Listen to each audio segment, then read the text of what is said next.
to the Festival of Storytellers.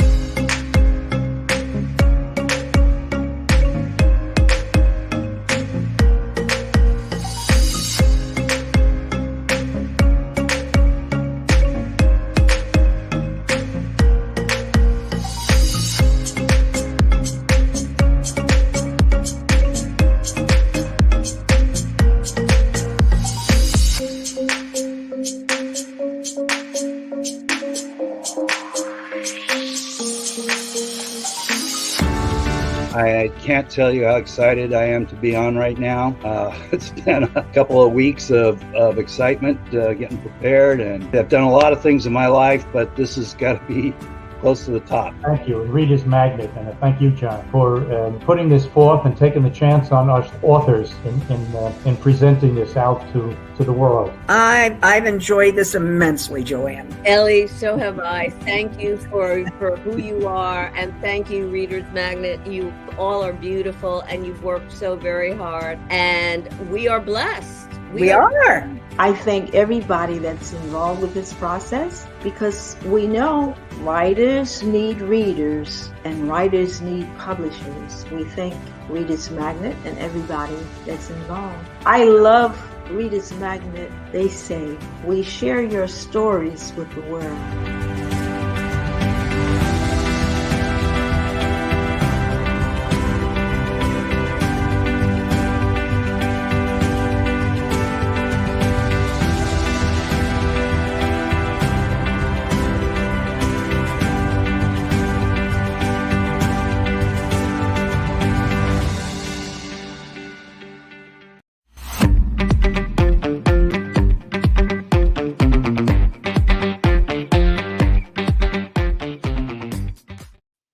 Hello, or for some of you, perhaps hello again. My name is James TENEYCK. I am the author of the book, The Life and Times of Walter Reuther. We've had several live sessions where I've been going through different sections of the book. I emphasized in some of these earlier sessions that the book is as much about the times as it is a biography of Walter Reuther himself.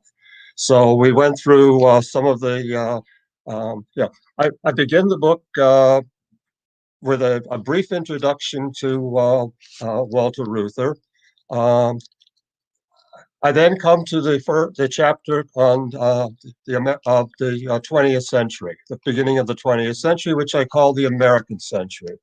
And we go through, some of the scientific advances and cultural advances that occurred at the turn of the 20th century. In particular, in the decades before and after, immediately before and after, the turn of the century, when a whole slew of new inventions, came not only online, but became prominent parts of the culture. The automobile, came to life, basically came to production at the tail end of the 1890s, beginning of particularly from 1894 in France. The first American auto manufacturer was the Duryea brothers in 1896. And then in the early 1900s, you had Ford. And by 1908, there were a lot of Ford Model Ts on the American road. The advantages that as well as the automobile, there was the airplane, there was wireless, there was the X-ray machine, there were movies, a number of things that phonograph, a number of inventions, that really marked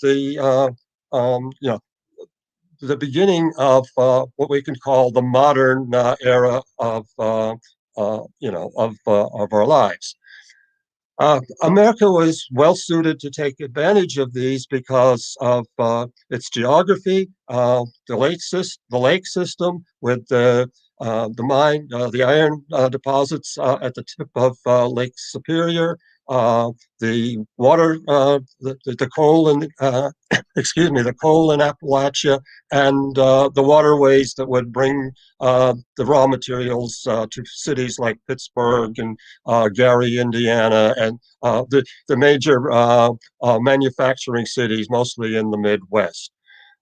So with these advantages, we had the additional advantage that there were we we were not left devastated after the two world wars that devastated much of Europe and much of the industrial countries in Asia as well.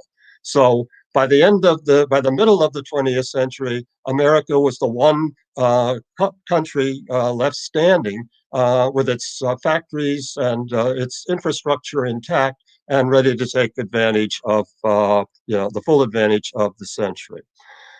Um, we next sort of skipped through, looked at some of the other chapters on the way. In particular, we skipped all the way to the last and looked at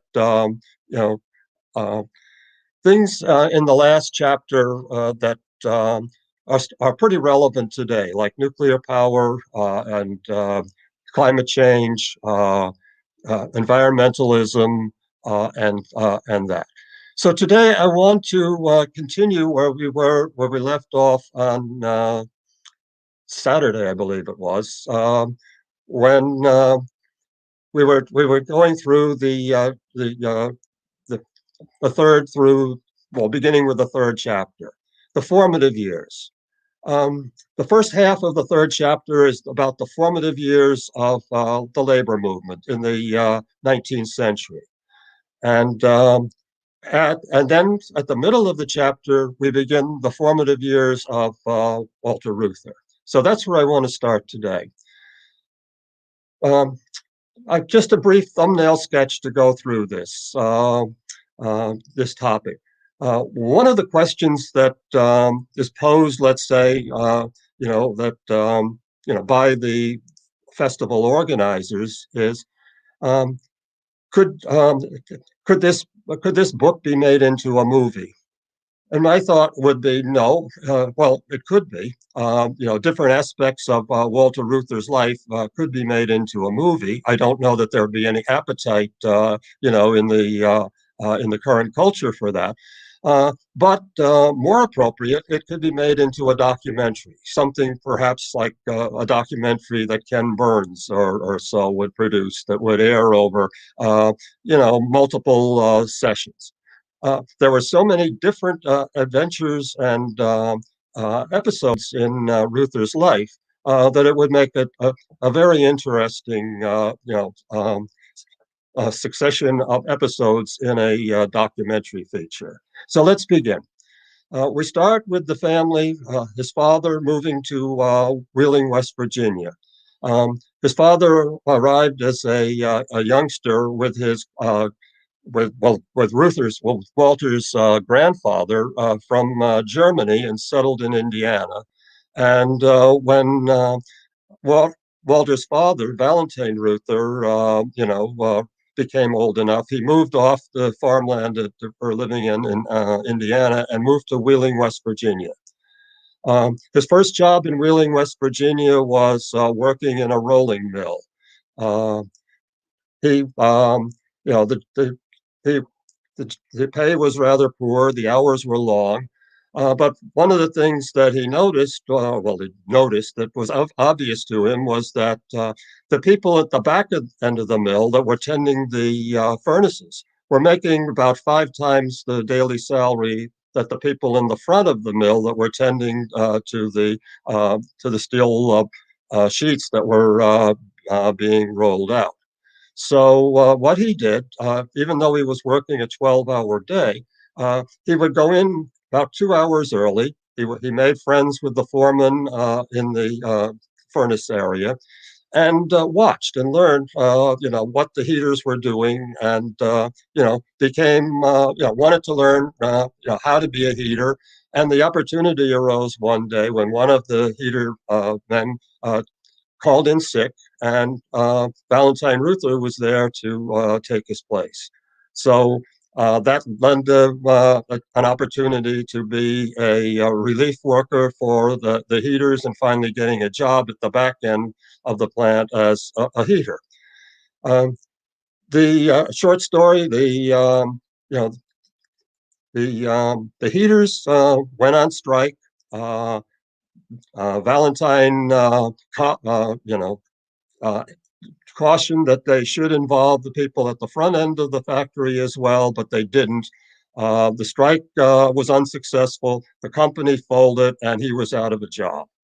So the next area that he found work was as a teamster. In the original sense, he was driving a team for a brewing company that was delivering, kegs of beer to the various, clients, bars, and distribution centers that they served.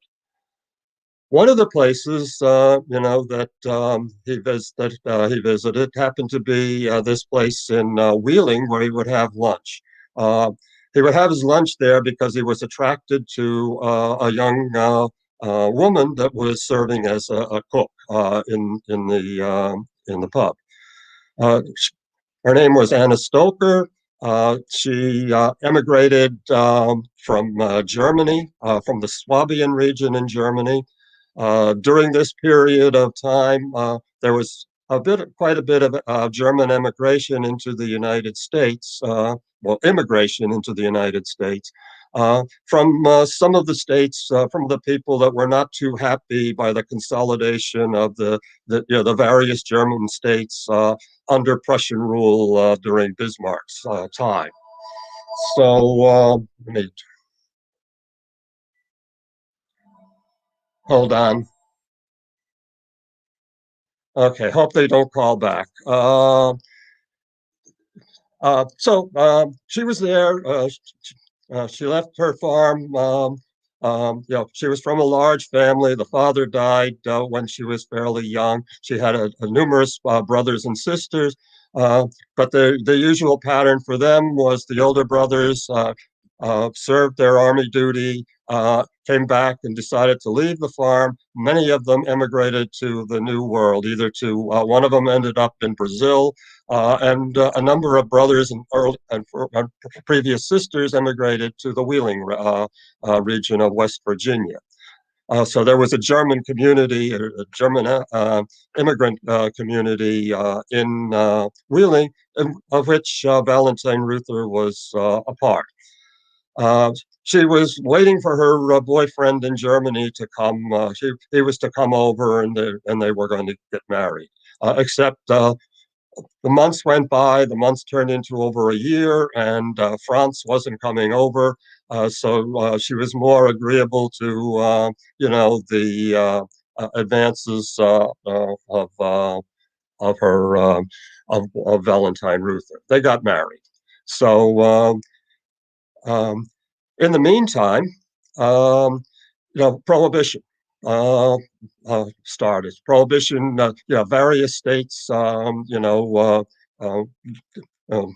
passed prohibition laws, at earlier times than others. One of the earlier states to pass the prohibition laws was Ohio. The brewing company served not only the West Virginia side of the Ohio River, but also different places in Ohio. So Reuther was a labor organizer. He organized the brewery workers, but he also worked very well with the management. So he was a skilled negotiator. The management used him to try to, argue against prohibition, to represent them, let's say, before the local boards and etc. So eventually, prohibition shut down the brewery, and so he was out of a job again. He was married. Anna Stoker, Anna Reuther now, was a cook. She decided to, try to, do some cooking, serve some food, and, bring in some money for the family, by, holding a little in-house restaurant. Um, During this time, Valentine was unloading a crate of soda bottles, and one of them exploded and sent glass into one of his eyes. He had the glass removed, but he ended up basically losing the eye. So he lost the sight in one eye. That he was useless, let's say, as a helper for Anna in her restaurant business. He went to work on a road crew, and a piece of gravel, flared up and struck him in the other eye. So his vision in the other eye was temporarily, injured, blinded or so forth. But he recovered, but decided that he should find, other course of work that was, less dangerous and maybe more permanent. So he studied. He had always been an avid reader and trying to advance his own career. And he became a realist, an insurance, salesman. So his next job was selling insurance. And at the same time, he was an advocate for uh, uh, the people. He would lobby the Virginia legislature to pass child work laws to stop the practice of children working in the mines. So that was another one of his concerns. Uh, when we talked a little bit, I think, last time about one of the things that Valentine Reuther did was on the Sunday afternoons he would have a debating session with his four sons. Okay, we've now reached the point where he's had children. He had four boys. Walter was the third of four boys. Victor was about 3 years younger. His second brother, Roy, was about 2 years older than Walter. And then there was an older brother that ended up working in this, for local firms. He was not involved in the labor movement. The middle three brothers became very active in made their life working in the labor movement. So he would organize debating sessions when, the boys were growing up, where there would be the topic of the day. It was usually something of public concern, that, was being debated. And the boys were given, their sides. Two of them would be assigned to be the pros, and the other two would be the cons. They would go out for the rest of the week and prepare. They would visit the library. One of the things that Valentine Reuther did when he was living in Wheeling was he occupied a stand on one of the main streets in Wheeling, lobbying against, naming the library that was being built after Carnegie.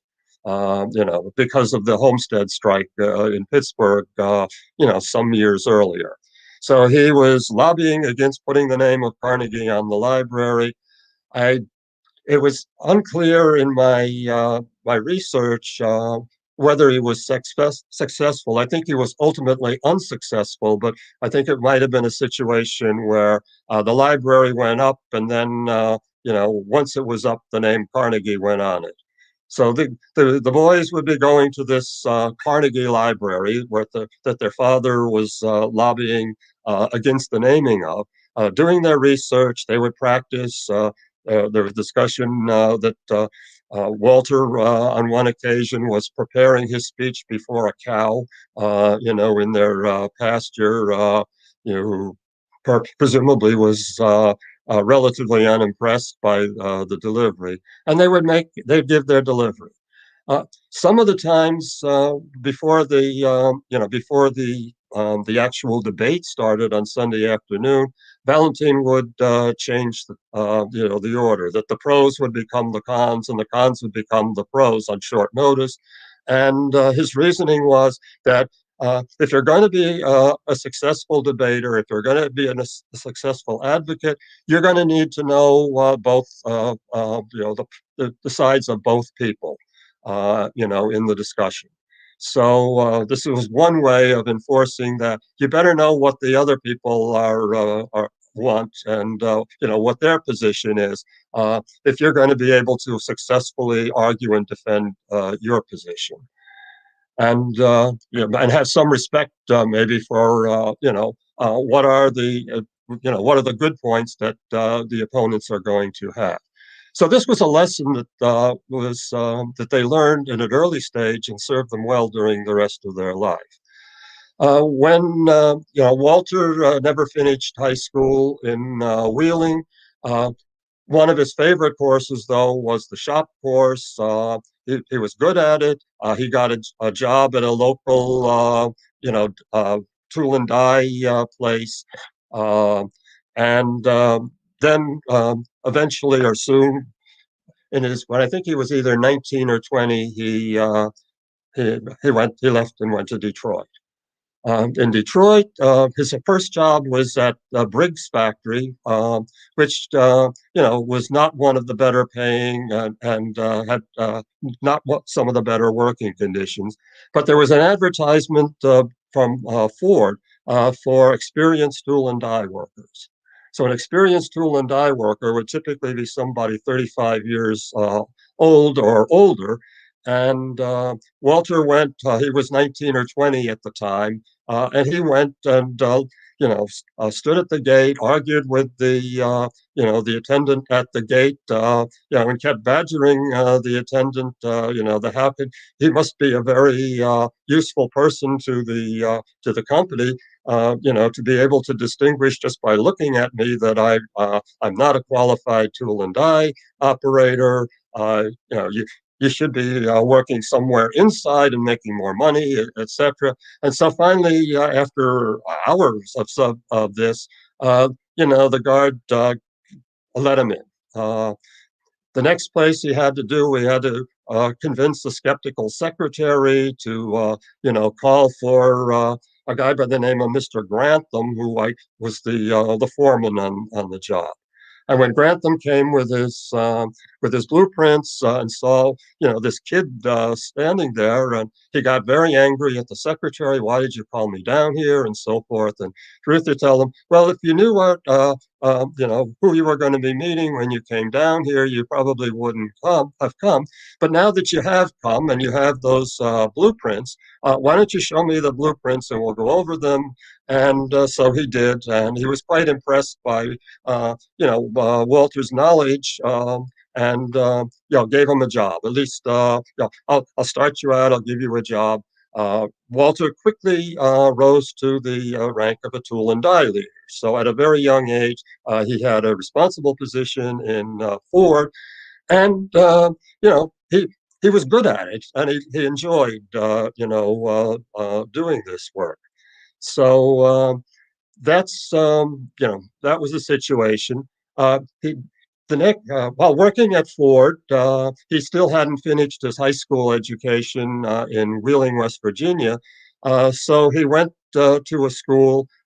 It's called Fordson High. I guess it was a high school that Ford ran for people like himself that didn't finish their high school education and wanted to do that.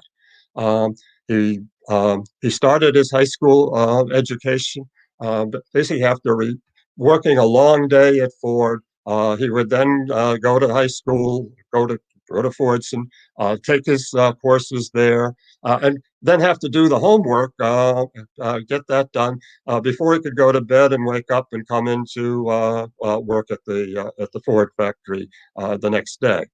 One of the essays he wrote at the time was something called "Time," is how how he had to manage his time. It was a fairly long essay. I didn't include it in the book, but he was describing what it was like to have to live to this schedule. One of the things that may have helped him in later life was that when he was in these long labor negotiations that went on through the night, He usually came out the next day fresh as a daisy, whereas the other people in the discussion, the management side, looked like they'd been put through a ringer. So, maybe this early experience of having, to work long days and into the night and get very little sleep served him well in that capacity. He graduated from Fordham. While at Fordham, he started a club, the 4C Club. Uh, Tomorrow, I'm going to. I prepared. I want to put some excerpts from the book. To show examples of the writing as much as the importance of this section to the rest of the book. But the section I'm going to have online tomorrow would be an excerpt from this chapter where it's describing the formation of this club and one other. This one is called the 4C Club. It was one he started when at Fordham High School. It was to help support people like himself, that were working full time and going, finishing their education in high school. It had some minor fundraising activities. It had sponsors, like the principal of Fordham was one of the backers, and there was a banker in town that was one of the backers, and he. I saw something flash up on my screen, but I couldn't read it. Hold on.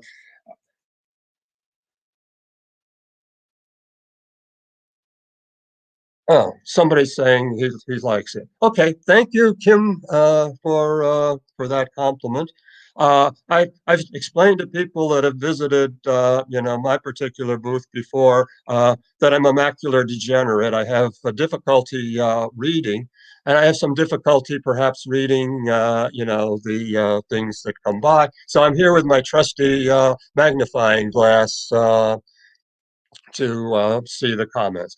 Okay, so this club was called the 4C Club, for cooperation, companionship, civil citizenship, and I forget what all the C's were for, comradeship, cooperation. Uh, and it had, it had some influential, community backers. It was well noted by, the community. Walter was the president, and one of his friends there, by the name of Merlin Bishop, was the secretary treasurer. They would make visits to some of the local Kiwanis and Rotary clubs to talk about the club. And it was deemed, this very worthy, activity by these upwardly mobile young men. And they were they were considered exemplars of, what the youth would be, and to the business community. When Walter finished high school, he started classes at I think it's City College of Detroit, CCD, or City University of Detroit. It's now Wayne State University. However, there, one of the things that occurred as he was enrolling in Wayne State, or in CCD, was that his brother Victor joined them. Victor, after Victor did graduate locally from high school in Wheeling, he then went off to attend West Virginia University in Morgantown, and he was very dissatisfied. He hated the compulsory ROTC. He thought the fraternity atmosphere was juvenile, and he hated that. He was very concerned about, we're now in 1929. We're now in the period of the Depression. So he was very concerned about, the effects of the Depression on the people in the coal fields, and that have been displaced from their homes. And so he kept complaining to Walter in letters, about how he hated West Virginia University at the time. And Walter said, "Come on, we'll come out to Detroit." One of the thoughts was, we can best serve humanity by becoming lawyers for the poor. So Victor came out, and the middle class aspirations that Walter actually had, that were sort of taking him away from the ethics of his family. It's the best, it's the most noble thing you can do is to serve your brother, etc. And we're taking him away from that. Walter was saving his money. One of the qualities supposedly of people from the region of Germany where his mother came from was their thriftiness. That they were very thrifty. They were not inclined to be big spenders. So if Walter was interested in making money, he didn't. He saved it. He didn't do much, to buy luxuries or anything like that for himself. So he had a decent amount of money saved up in the bank. He bought a piece of property in Dearborn, which will come into play a little bit later. And so Victor joined him. They began attending CCD, City College of Detroit. They were majoring in sociology.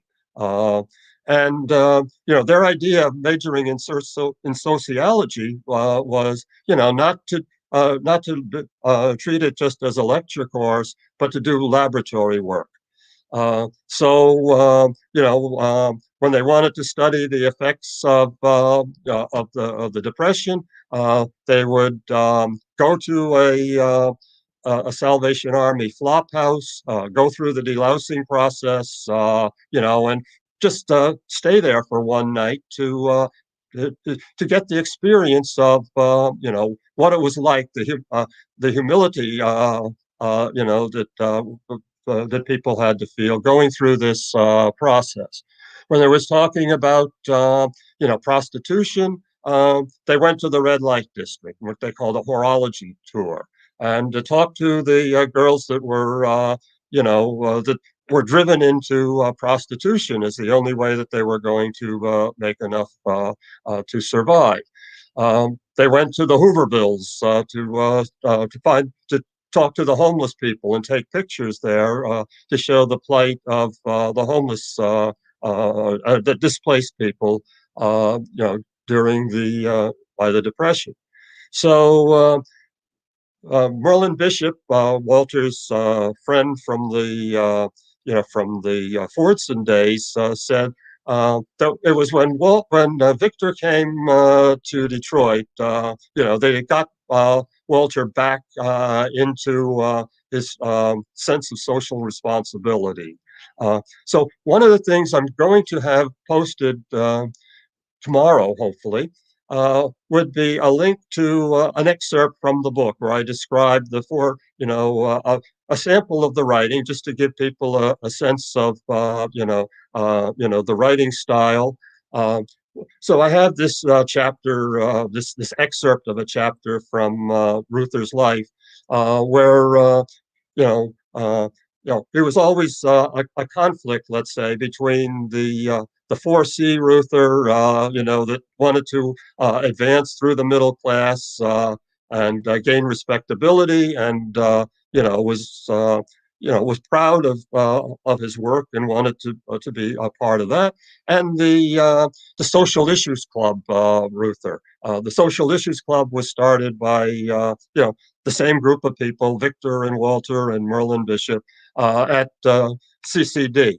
And this was an avowedly socialist club that brought socialist speakers like Upton Sinclair and Walter Lippmann, and had the backing of people like them, Ralph Bunche and Norman Thomas, etc., to the campus. There's the Social Issues Reuther, and there's the 4C Reuther, which illustrated some of the inner conflict in the young person at this particular time. So Reuther advanced in Detroit. He was it was well thought of. One of the ways that you advance at Ford is to become a Mason. So he joined the Masons because that was the thing had to get more respectability, more clout at Ford. You became a Mason. So he became a Mason. And then during the period of the Depression, you had the hunger marches going on at Detroit, the hunger marchers coming up to the gates of Ford. And, you know, also Reuther was campaigning for the socialist candidates like Norman Thomas. So he had, and one of the properties, the property that he bought was just an empty lot. But he was holding a rally on the lot for Norman Thomas when the police came around and told him he had this was private property that he had to get off of there. This crowd had to disperse. So he pulls out his deed. I said, I know it's private property. I own it. And held up his deed and then was told, well, nobody can stand on the sidewalk and, blah, blah, blah. He became very active in causes. He got to know during this time, some of the more radical workers in the plant. And at the same time, Ford was discontinuing part of its Model A line and was in negotiations with the Soviet Union to transport the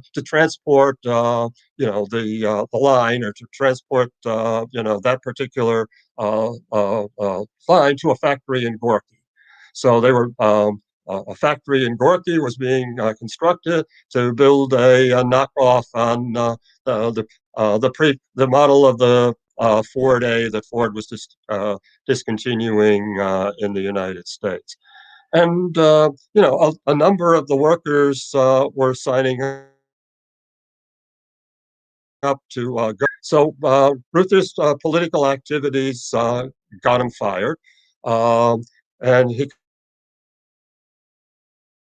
comes back and and I guess his other Marlin Bishop, his other housemates at the time, said, "Oh, a wonderful thing happened to me today. I was fired. Now we're free to go and visit Europe, working in this Soviet auto factory." Walter was somebody with the qualifications they were looking for at Gorky. Victor had no particular qualifications at all. So they went back to West Virginia. Walter gave Victor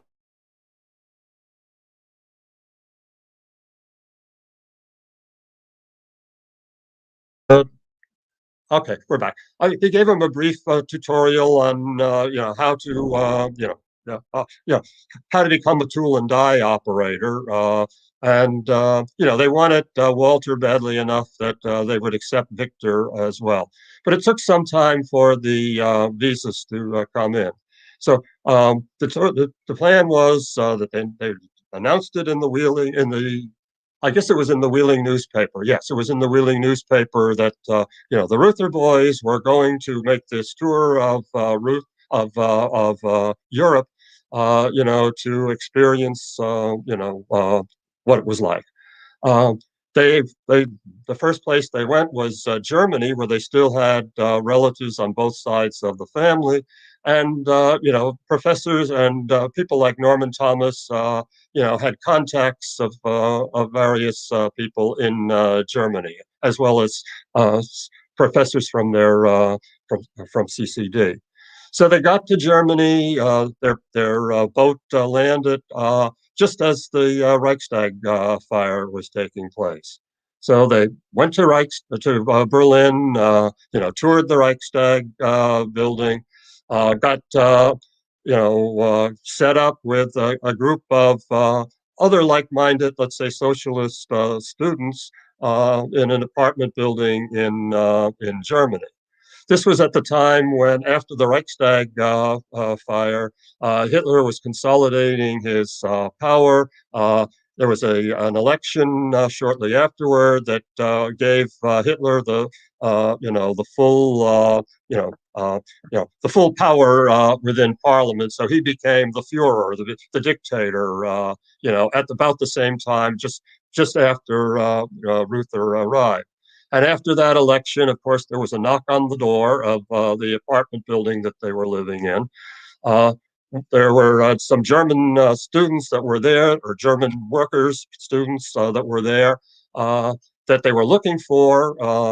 In particular, one who they called Der Kleine, because he was very short.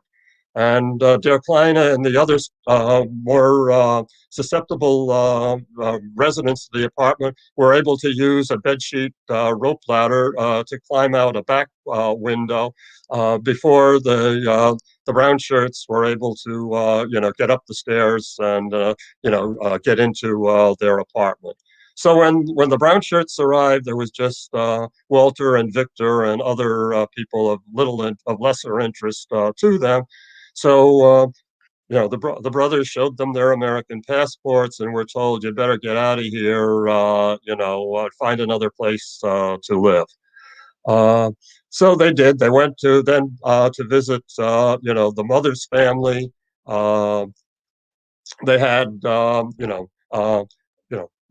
most of the mother's family were anti-Nazi. There was one brother that lived. I'm not sure what his relative now. He was, one of the other members of the family that was lived in some more rural place, and he was a full-fledged Nazi supporter and was, wearing as much of the uniform as he could afford, to purchase. And bringing in pictures of himself in his uniform, which went in the outhouse,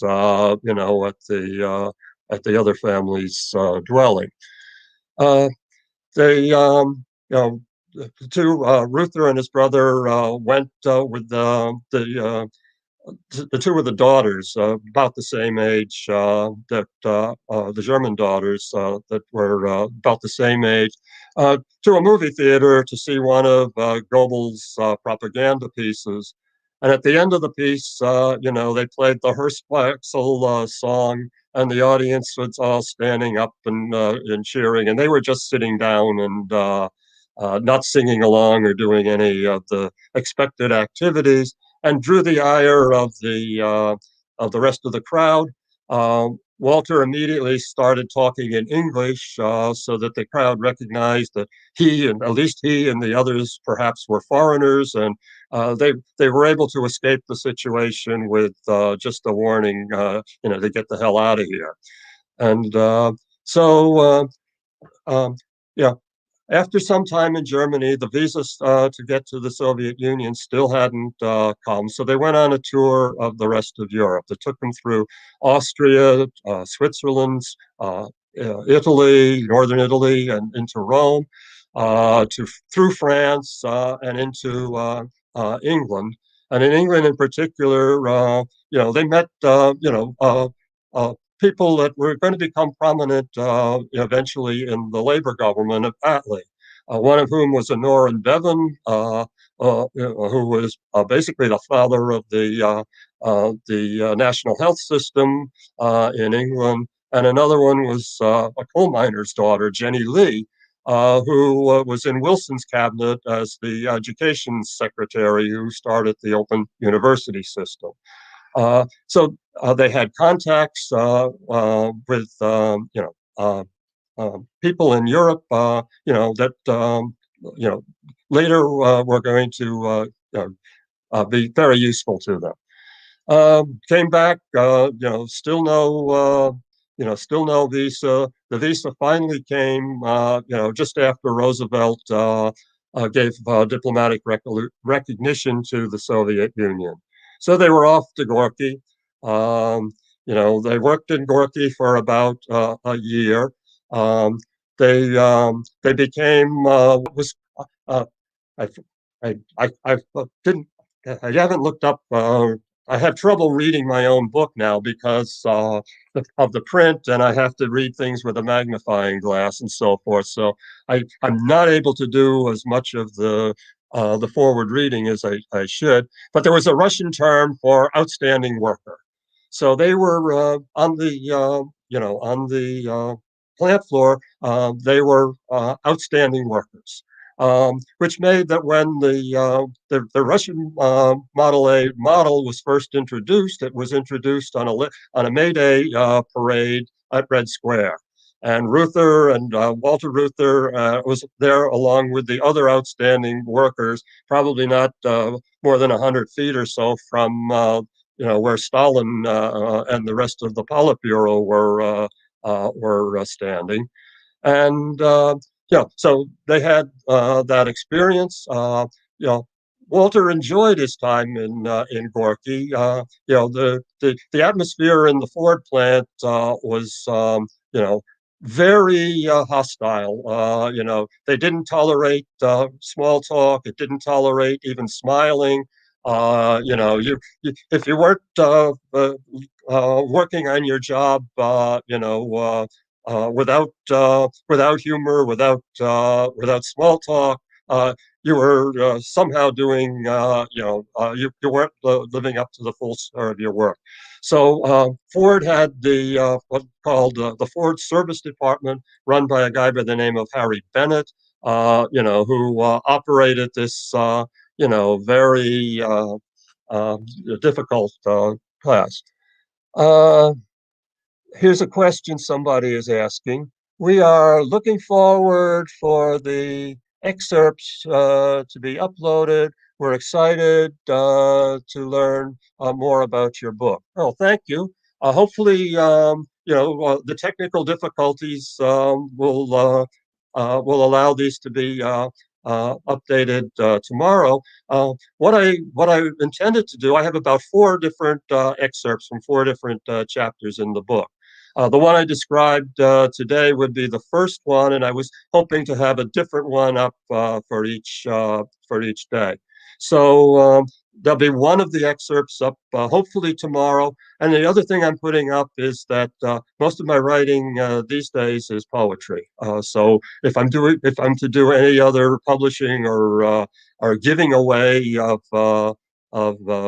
my work, it would be the poetry. So I have some examples of the poetry that I want to post as well, and I've perhaps different volumes of them as well. Okay, so thank you for that nice compliment.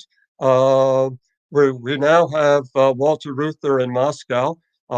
He's comparing the situation in Moscow, where there's a lot more gaiety. The lunchtime they have a place where you would fraternize with the other workers. There would be dancing and music or reading, etc. So he was very favorably impressed by the atmosphere in Gorky compared to the atmosphere at Ford. And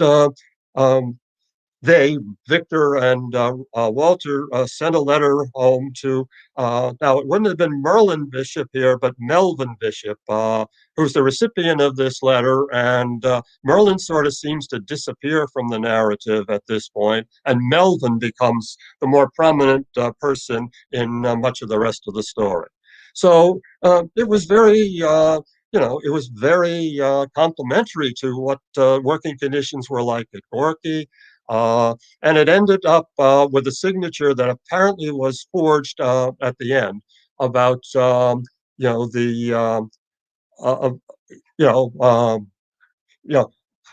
final signature, whether it was hoping for a Soviet America or something, which they didn't put on, but was put on by, copies of that letter circulated and came back to haunt them a bit later.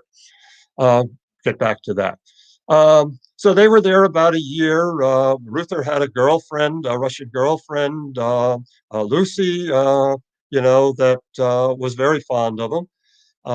At the end of the time, because they were outstanding workers, they had the privileges to tour, parts of the Soviet Union that foreign visitors never really got to see, like what today are the former Soviet stans, the Kazakhstan, Kyrgyzstan, etc.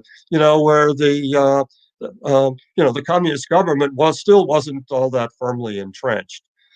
So they visited at least those parts of the stan that were still visible. Some of the places were still not, places that were safe to go.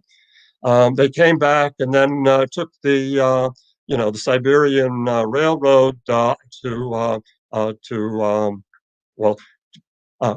out to the easternmost part of most part of Russia. On the trip, they met this curious fellow by the name of Haley Bell, who's, I believe it was the grandfather of the actress Haley Mills. Haley Mills was a relative, maybe a direct descendant of Haley Bell. So they were on the train, on the side. Traveling across the length of Siberia is a multi-day task. So they were on the train with two other English youngsters and the older guy, Haley Bell. When they got to the border between Russia and Manchuria, Manchuria had become Manchukuo. In other words, the Japanese had taken it over, and the Japanese authorities weren't going to allow them to pass until they wrote in their passport Manchukuo instead of Manchuria. So initially, Haley Bell, refused to do this, and the other people on the train followed suit. They didn't do it. The next train, that comes through was 2 days later. So by the time that the next train came through, they swallowed the pride. Haley Bell said, "I'm going to call the English embassy and tell them that Haley Bell has just recognized Manchukuo," and so they wrote to their passport that they were visiting Manchukuo, and went through Manchukuo to get into China. Haley Bell had some export business in Shanghai. Turns out Haley Bell was probably the chief British spy in the Orient, during this time. And he had contacts. The Ruther brothers were going to give a lecture at a university, an English-speaking university in Shanghai, talking about their trip and their experiences in Europe and in Russia. They were carried there by,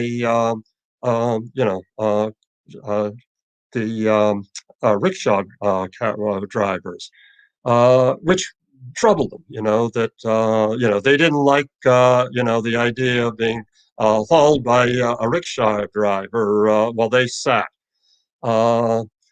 They At one point along the way, they said, "Let's switch places. We'll push you, and you will, sit in the cart." They found out that, to be a rickshaw driver, you have to be in a better condition than they were, and gave it up, and realized that, that they were actually doing these people a favor because that's how they made their money. The rickshaw drivers had a union representation at the time as well.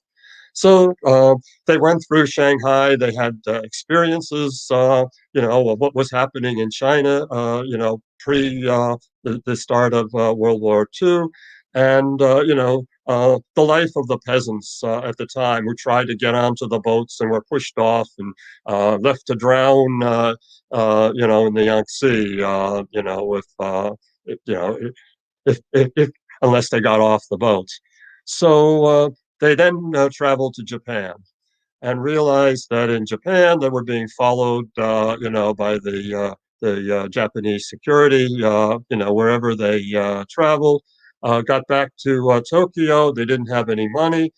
They used the American embassy, got them a working passage aboard a freighter that was, heading into the United States, and they worked their way across the Pacific, on a freighter, and returned to a time when they were advised at the end of their stay in Russia that things were beginning to happen in the United States that encouraged them, to come back. And Coming back, the first place they ended up was at Brookwood Labor College, which is in Katona, New York, not too far from where I'm sitting, actually, halfway between here and Connecticut. Uh, so the Brookwood Labor College was run by the Quakers. The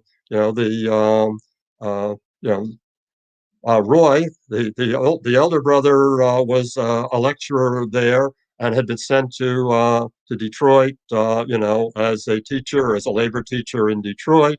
The labor history and so forth that he was teaching was, not really appreciated, let's say, by the auto executives in Detroit, and you know, uh, they asked the college to find another teacher. Um, Victor and Ruther went out giving lecture tours on their experiences in Europe and in the Soviet Union. Uh, and eventually, Walter was offered a position at Brookwood, which he did not take because, when they came back in 1935, that was the year of the birth of the CIO. So at the Atlantic City Conference in 1935, John L. Lewis, uh, uh, John L. Lewis was somebody that spoke in a manner, had a manner of speaking, let's say, that was somewhere between, an Old Testament prophet and Lord Alfred Tennyson.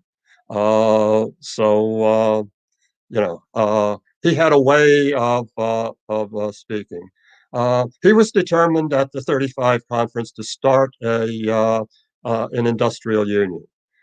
We said in the previous discussion, in the prehistory of the labor movement, that the unions had tried to start organizing on an industrial scale. All those strikes ended up in failure, usually with the end of the union itself. The AFL saw that it was better to work along the margins, that to work with the industries that were multi and multi-state industries, like the railroads and the factories of the time. That the alliance between the political and the industrial alliance was much too formidable a challenge. That would always end in failure or defeat. They walked. They vowed to work on the edges. So they basically organized the crafts. The plumbers, the electricians, the carpenters. One of the unions was the people that wrapped the cigars.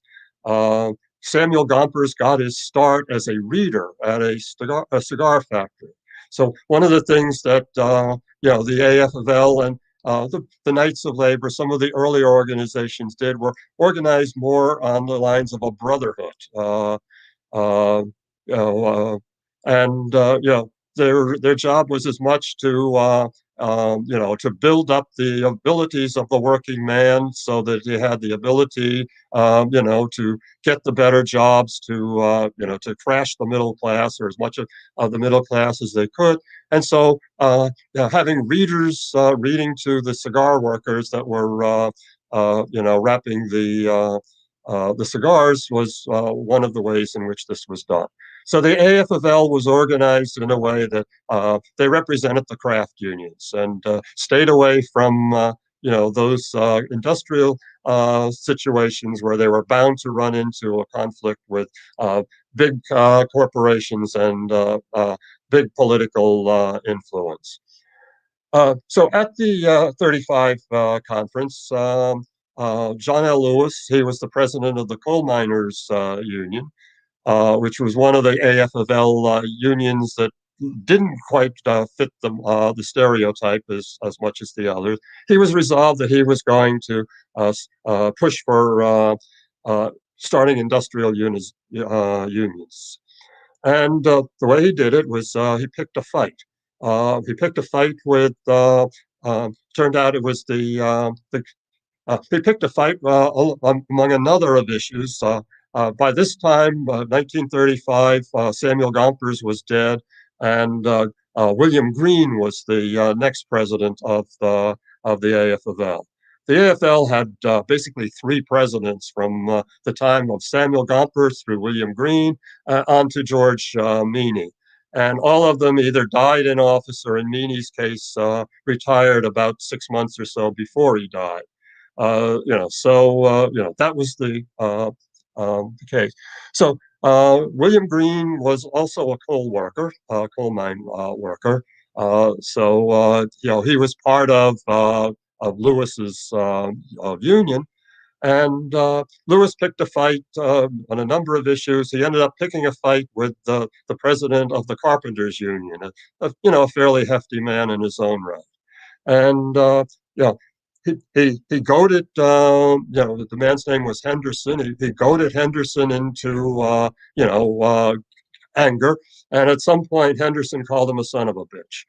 And so that prompted Lewis to get up out of his seat, jump up on the stage, and give Henderson a good swift punch to the jaw. And then stand there, straighten his tie, button his jacket, and walk off. And that was, the birth of the CIO. The CIO at the time had Lewis was organizing the CIO. It was the Congress, the Committee of Industrial Workers. It hadn't formally left the AFL, but it was to represent the industrial workers within the AFL.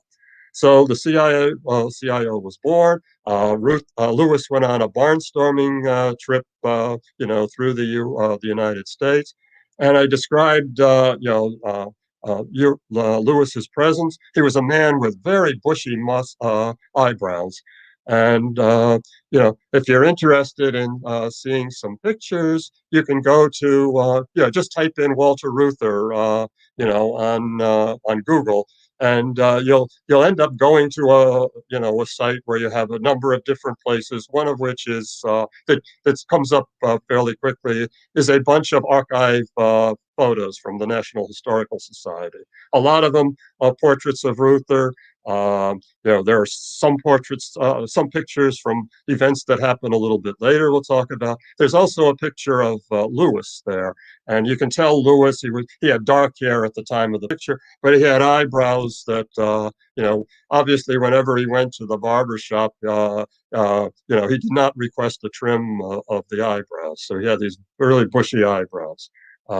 Reuther referred to him later as eyebrows. He went on a tour of the industrial regions, the rubber, in Ohio, the rubber was the rubber industry, etc. And he drew huge crowds, throughout the winter. People would stand outside that couldn't get into the auditorium in snowstorms just to hear, Lewis speak. And of the prominent people of the 30s into the 40s, there were two really dominant people, FDR and John L. Lewis. That whenever they entered a room, that they held the stage, no matter who else was there. So Lewis started the CIO. The 1936 Auto Workers Conference. The auto workers were still what was called a federated union, which means that it was a catch-all where the AFL put these industrial workers into a union that was holding, people in this particular industry, and that they were just there until the AFL figured out how they could distribute, the various tasks that were done within the plant to the appropriate sources, plumbers, carpenters, whatever. How they could identify the jobs in the plant with the different unions that were part of the AFL. Which was a recipe for disaster for any type of an industrial organization. Uh, the Most of the auto workers were vehemently opposed to that. The head of the UAW at the time was appointed by William Green, a man by the name of Dillon, and the auto workers wanted to elect their own, head, not have somebody appointed to run them by William Green. So there was, that was one of the contentious issues during this first 1936 UAW meeting. Reuther went there as a delegate. He was a delegate from the Turnstead plant it's a General Motors plant at which he never worked. Uh, he said that he got the endorsement, he got the vote from the five other members of the union that were there, and was given the union's treasury, which was $5 from the secretary treasurer, and told to bring home the change. So that was the state. Uh, he was supported in this. This was the era of the Common Front, where all of the different leftist organizations, the communists, the socialists, etc., worked together. To to cooperate in common interest. So he had the communist backing, for this job, even though rightfully he didn't have the credentials for it because he never worked at Turnstead. And this became a big issue at the meeting itself. Whether Walter Reuther should be seated or not. Uh, and his name got tossed around during the convention several times. He should be seated, he should not be seated. There were delegates that were favorable to Dillon. There were delegates, that wanted to break away from the AFL. One of the things that he did also during this convention was there was an article that appeared in the Hearst newspaper with the headlines that the UAW breaks ties with the AFL, which hadn't happened. That was the headline. So he took the floor and he denounced the Hearst paper, he denounced the headline writer, and then he went to the rest of the article, which didn't claim that the UAW had broken away from the parent organization at the time. It was a fairly measured and fair piece of writing. So he noted that and complimented the unionized reporters for the work as opposed to the headline writers that were just touting the Hearst line. So that got him praise from the reporters union, the journalist union, and it got him a lot of applause and recognition. So his name came up a lot during the conference. At the end of the conference, they did break away from the AFL. They got rid of Dillon as their president and elected a man by the name of Homer Martin. Um, Homer Martin was originally a Baptist minister whose views, let's say, became in conflict with the views of his congregation. So he was really asked to find another profession. And he worked as a labor negotiator, labor organizer. But he was relatively he was a fairly conservative person. He had gone through a religious school. There he was an NCAA champion, hop, step, and jump, the triple jump champ. So he became known as the Leaping Parson. So he was a Midwesterner who grew up, whose church was in the Kansas City area. And yeah, he was somebody that a lot of the delegates at the conference were comfortable with. And so he became the president. And Ruther got a seat on the board, but it was a seat without, really a portfolio and without pay. So he had to carve out his own territory and, fund whatever activities he had. At the same time, now he got married. When in Russia, he told Lucy that he and Victor had taken on the life's work of being labor organizers. That this wasn't a job that was, conducive to raising a family, being a good husband, etc. He left Lucy in Russia and came back and you know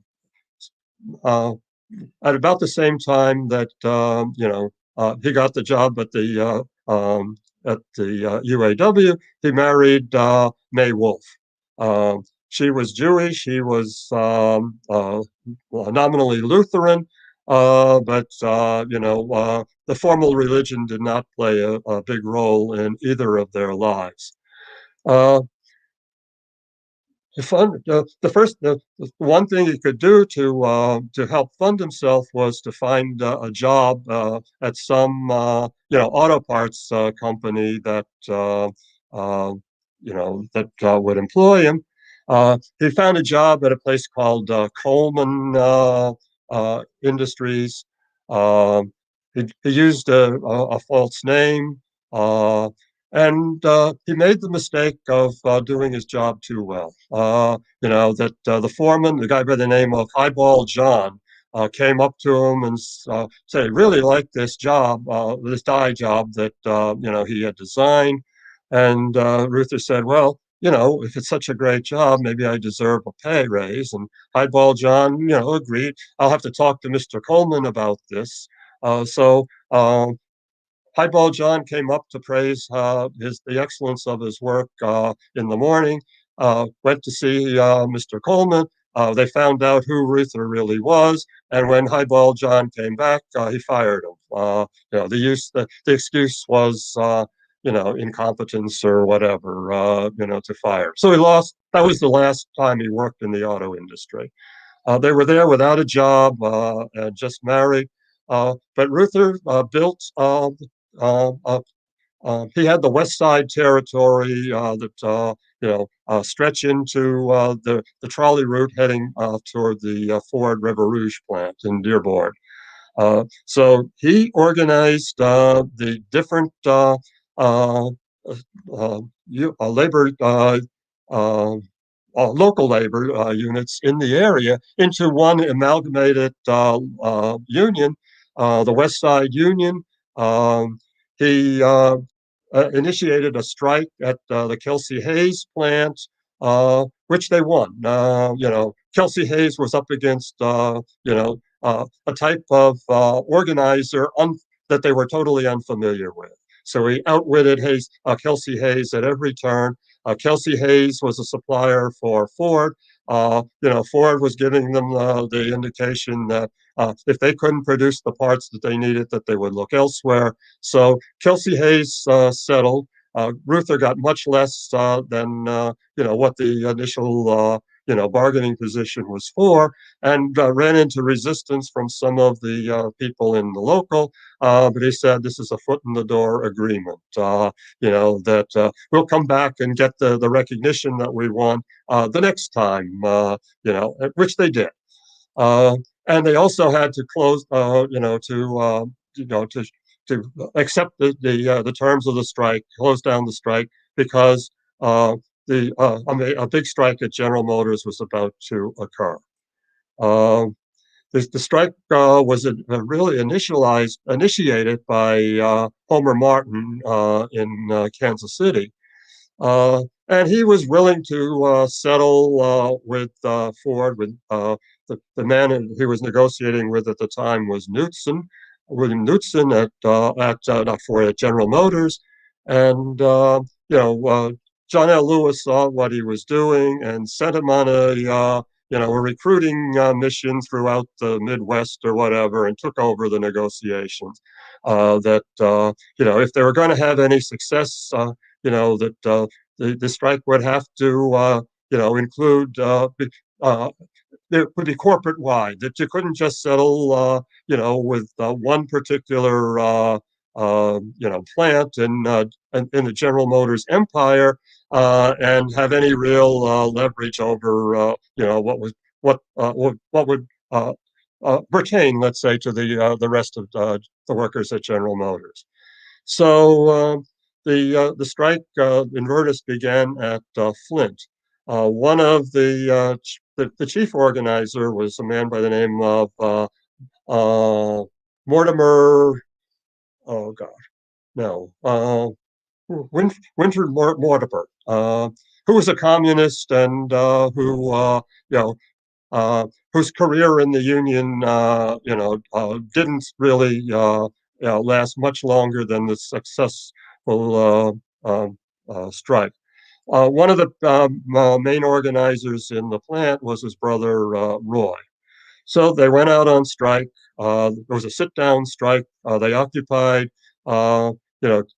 Fisher Body 1 and Fisher Body 2, where a body assembly plants of Chevrolet. I won't go through all of the details. There was a police raid to try to get the striking workers out. The striking workers had in the plant had the fire hoses. There were some metal bars on the top of the plant structure that could be used as a slingshot, where they could take a tire and pull it together as a slingshot and fire bolts and things like that. At the police. It was the middle of winter and it was cold. When the battle, this particular the battle they called the Battle of the Running Bulls, or the Battle of Bulls Run. So Victor Reuther was manning the sound truck outside where the picketers were. Inside, you had the strikers occupying the two plants.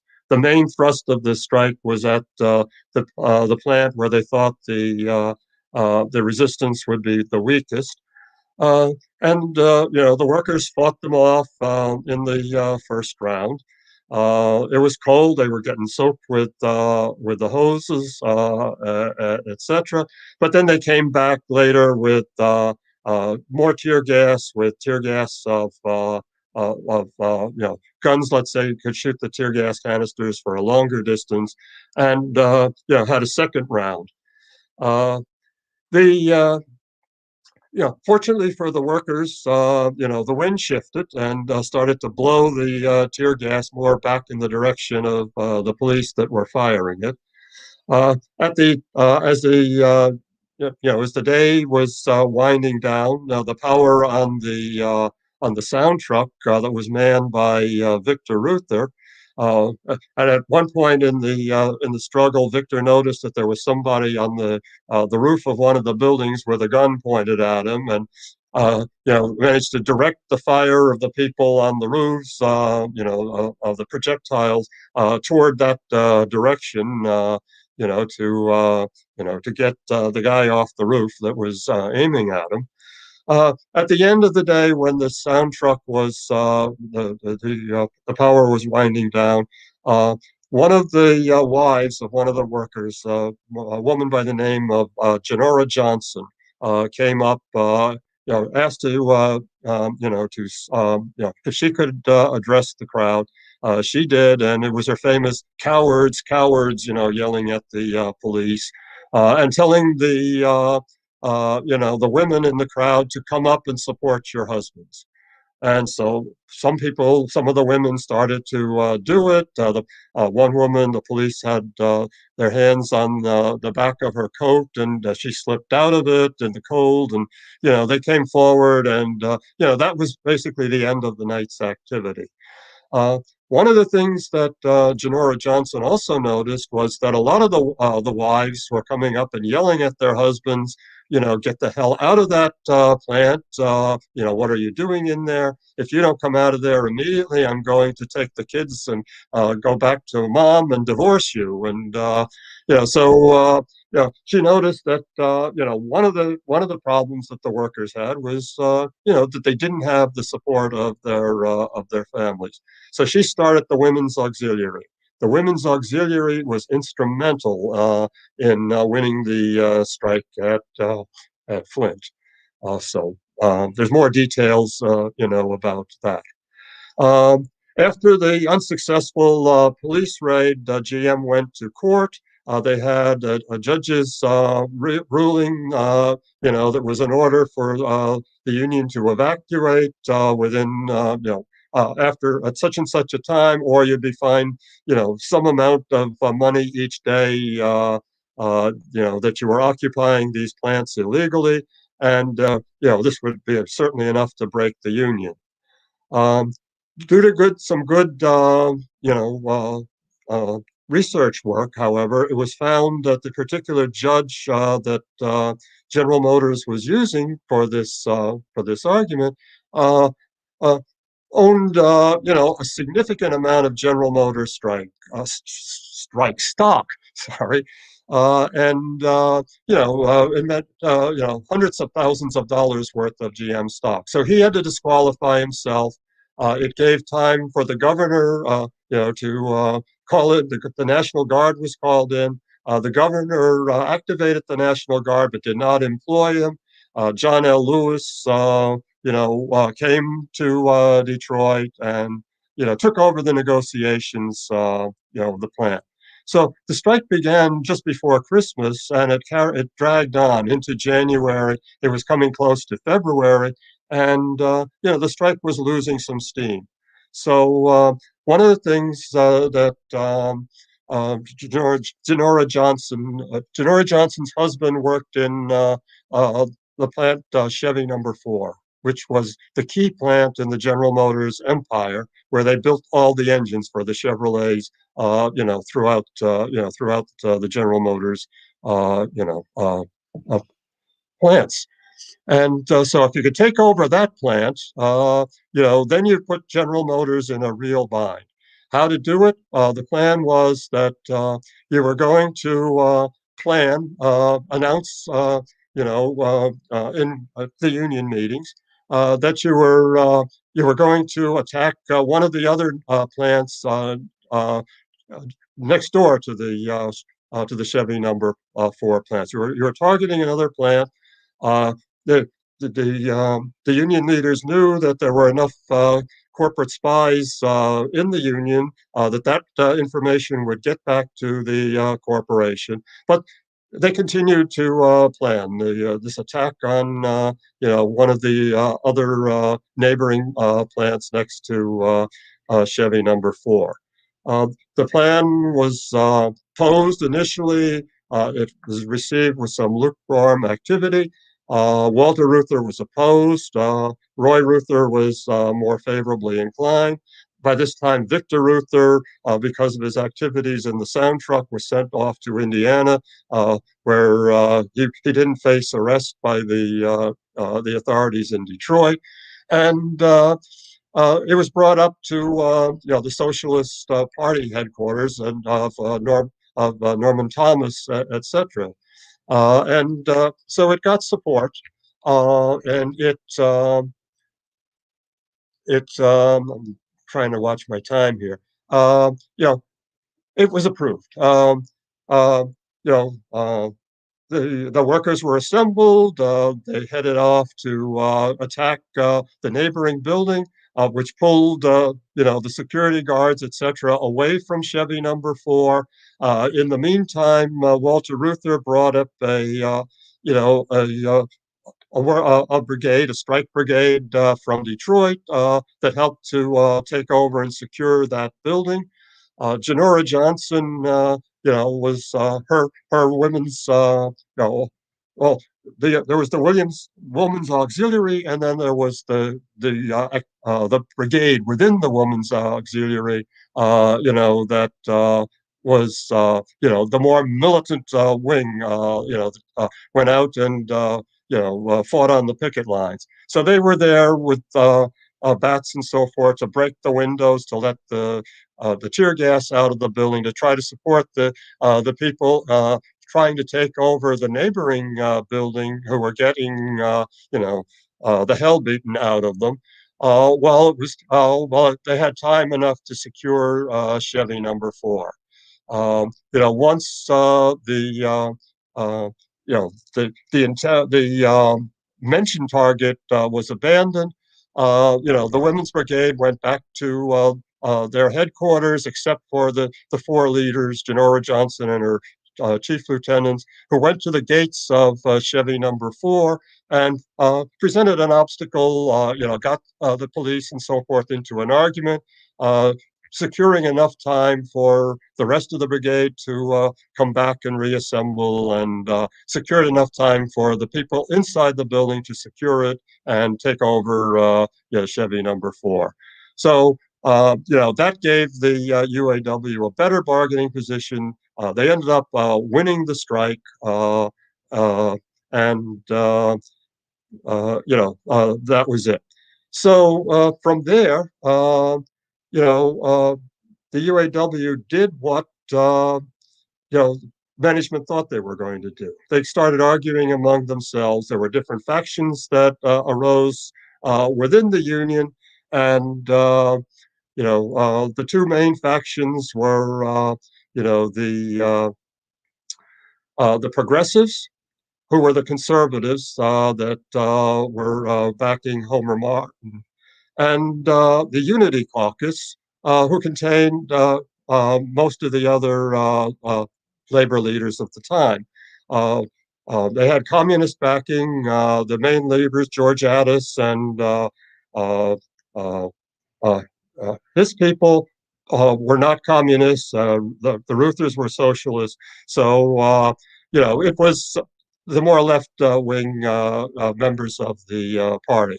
They were the Unity Caucus, which meant that they wanted to keep the Union unified in the, under the attack, let's say, by Homer Martin's group that wanted to kick them out. And but they were not unified among themselves. In particular, Ruther and his brother disagreed rather strongly with Addis and the other people. John L. Lewis was working backstage to try to keep the union intact.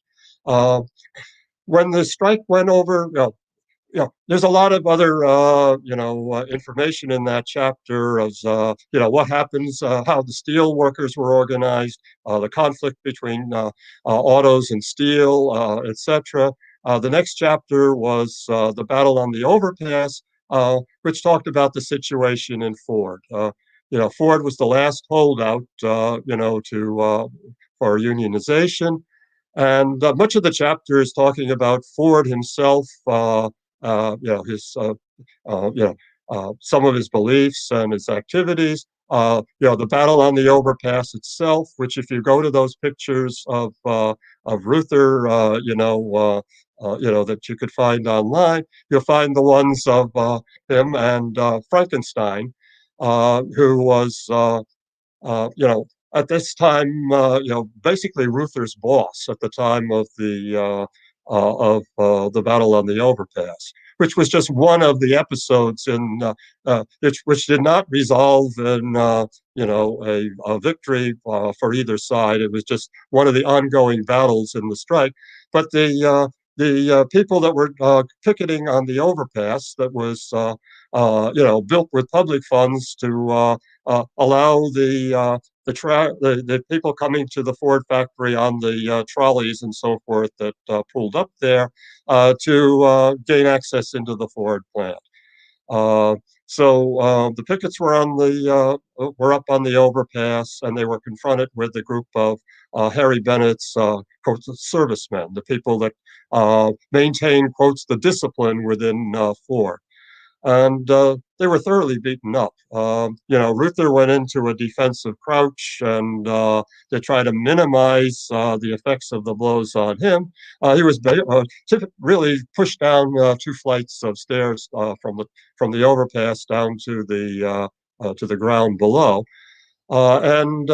Frankenstein was a football player in college, and decided to try to give as much as he was getting, and really got the worst of it.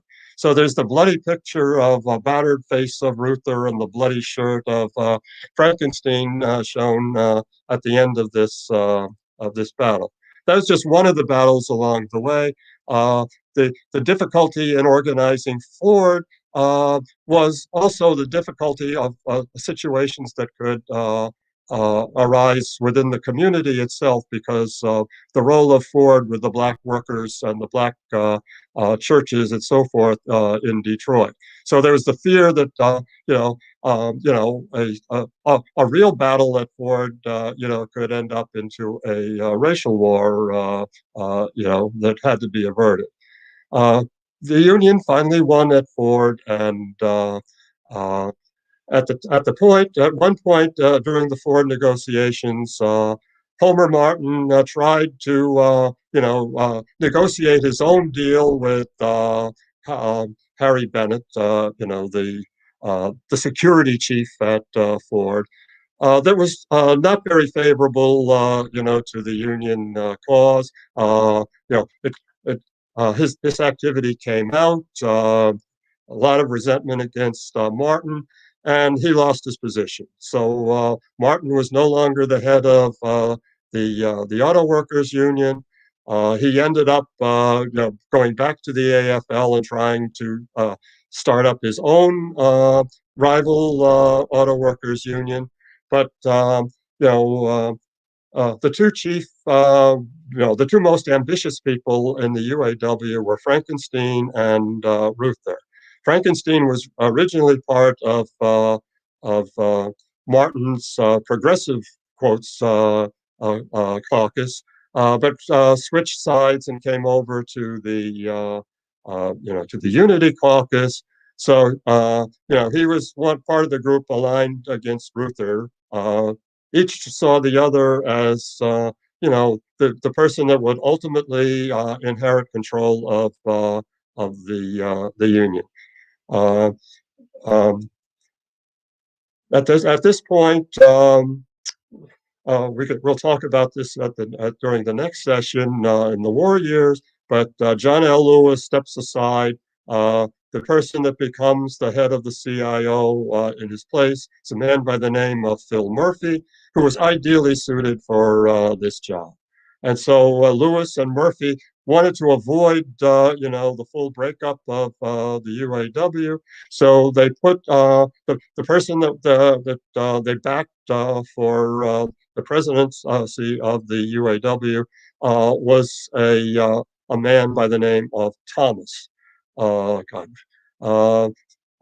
Thomas was sort of a compromise candidate that wasn't Frankenstein and wasn't Reuther, and was suitable to both factions, or at least tolerable to both factions, and became the president of the UAW throughout the war years.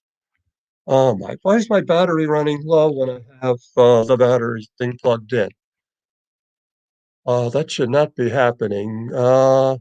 I see I have, how much time do I have left? Only about a minute, 7 seconds. This might be an appropriate time to end. I've sort of rushed my way through, some of the high points in Reuther's career.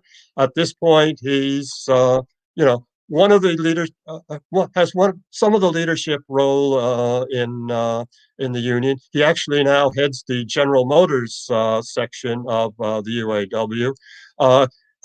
With the disappearance of Martin, he inherits many of the more conservative board members that were aligned with Martin. So he has, a fairly conservative board. So he has to, to retain his position, to gather the favor.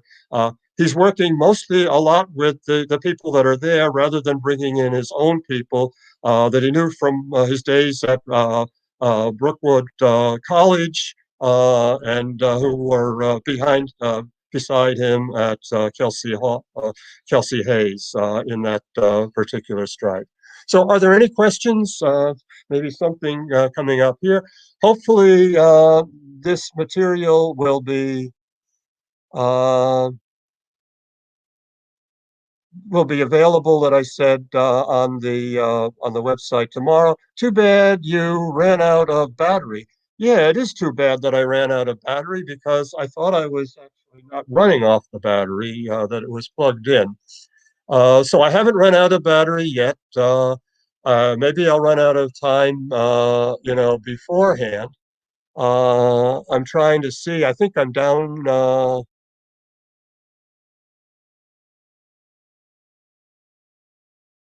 Oh, it must be more than that.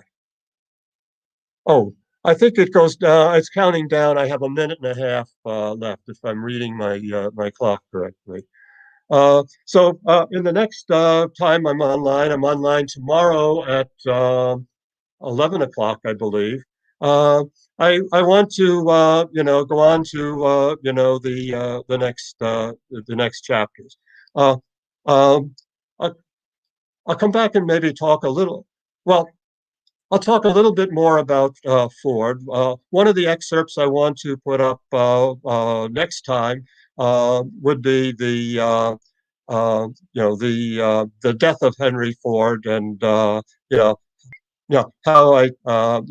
I reported that, or how I talked about that in the last pages of that chapter on the striking, the activity at Ford. The next chapter goes into the war years. It starts with the election of Roosevelt to a third term and what went on in order to accomplish that. And then it's mostly not so much about the war itself, but about the the battles within the Union at the time, and then the plans for the the end of the war, activity, how the economy would be restored, etc. After price and wage supports were taken off, etc. Then I go on to the chapter I call the Treaty of Detroit, which involves a number of the labor. And it really specifically refers to one. I believe it was in 1949, just before the start of the Korean War. But the pre and post negotiations to that are also relevant. The Treaty of Detroit sort of set the ground rules that were further developed in the later negotiations during that period, and also during this period when Reuther comes into full control. There's resistance to his election to the term in 1945, but he secures his control of the Union in 1946. And then the assassination attempts. There were three assassination attempts, one earlier in the 1940s when the labor struggles at Ford, one that occurred after he became the head that almost took his life, where he was severely wounded in the arm. And the third one was an attempt to blow up the building, the UAW building, while he was working inside during around the Christmas time, where a package was left outside, but it was raining, and maybe because of the rain, the explosions didn't go off. So there were at least 3 attempts, on his life. There were botched investigations, and somewhat intentionally sometimes, into these attempts, and then go on to, the labor struggles. So I hope to do that on Tuesday. Again on Wednesday, go on to, the civil rights struggle, and to the, to the chapters on the Vietnam War, etc. So some of this material now, the center of the civil rights struggle is not Walter Reuther. He's on stage, he's part of that struggle, but obviously the center of the civil rights struggle was Martin Luther King and A. Philip Randolph. The March on Washington movement was started in the 30s by A. Philip Randolph. It was a threat to Roosevelt. You either do something about equal opportunity in the plants and combating the hate strikes that were taking place, or we're going to have a March on Washington.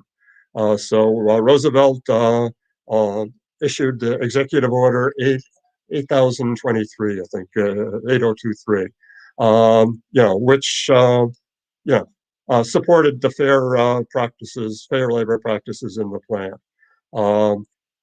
After the Brown versus Board of Education ruling and into the civil rights struggle itself, Randolph reignited his March on Washington movement. So he was really the founder and the father of the March on Washington movement, in which Martin Luther King figured prominently, and Reuther, as the white representative, let's say, was the one, besides the people that gave the invocations and so forth, was the one white spokesman, at the Lincoln Memorial on that day.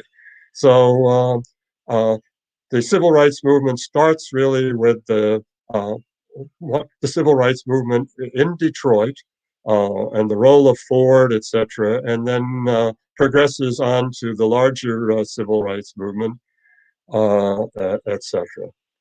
So that's where we'll go off in the future. And are there any other questions? I'm trying to see if there's anything else up here. We're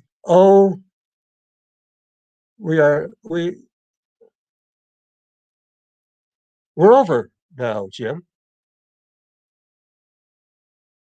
I don't know. Well, if we're over, we're over. Again, I have to apologize for my inability to catch all of the comments as they come, and I have to of my inability to appropriately read clocks, if it's counting up or counting down. I think we're over.